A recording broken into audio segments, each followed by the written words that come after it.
Formula 1 is a sport which fuses peak human and engineering performances. And throughout its rich history, there were many technological marvels present in the sport. As not the oldest F1 fan, but someone who is interested in the sport and its history, I came upon this six-wheel car. So let's learn a bit more about Tyrrell P34 and why there are no cars like that in the modern F1. My name is Michał and this is another video from the world of Formula 1. So this unusual looking car was introduced by Tyrrell in early 1976. The Tyrrell P34 was designed by Derek Gardner and was unlike anything ever seen in Formula 1. With its four 10-inch front wheels, it aimed to create superior front end grip while also reducing aerodynamic drag thanks to a lower, narrower front profile. In its debut 1976 season, the P34 proved remarkably competitive. Highlights included a sensational 1-2 finish at the Swedish Grand Prix, with Jody Scheckter winning and Patrick Depailler finishing second. Scheckter also secured podiums at Monaco and Canada, helping Tyrrell to finish third in the Constructors' Championship. And it was quite a feat. At that era, only top 6 drivers scored any points. And 1976 was quite a season. It was obviously portrayed in the famous movie Rush, and it was a great battle between James Hunt and Niki Lauda. This was also the year of his accident. Thus it is quite impressive that Tyrrell P34 managed to get the team to the third at the Constructors' Championship, just behind the Ferrari and McLaren. With such a success, the team decided to continue developing the car. However, that was not that successful.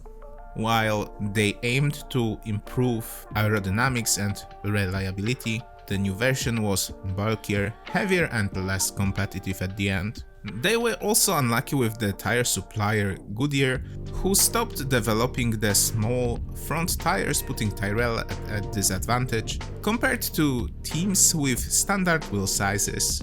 While Patrick Depailler managed a second place finish at the British Grand Prix, overall, the 1977 season was disappointing. The six-wheel experiment, although innovative, had run its course. Tyrrell reverted to a conventional four-wheel design for 1978. So at the end, even though the innovation was amazing, the first season, both internal and external factors decided that it was not sustainable for the team. Of course, the less competitive rubber provided by Goodyear for unusual smaller wheels played a role, but overall heaviness of the car due to additional components present in the car affected its competitiveness, which ultimately led to multiple DNFs during the races across the 1977 season. But why haven't we seen more cars like that in the consecutive F1 seasons? Because teams even experimented with six-wheelers. Teams like Williams or Ferrari were testing prototypes with four wheels not in the front but in the back. However, they never raced those, and later the FIA changed the rules, so all cars had to have four wheels. So at the end, rules are to blame. So it seems that FIA is kind of consistent in stifling some of the innovations at the end, trying to make the competition more even, but on the other hand, the engineering excitement is maybe getting a bit lower, which might disappoint some fans.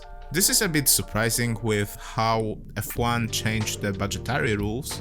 I think they should be allowed for more as long as they are within the rules and within the budget. Let me know in the comments what's your opinion about this. I also would like to know if you like this more scripted kind of videos. Thank you very much for watching. My name is Michał, that was fast, and see you in the next one.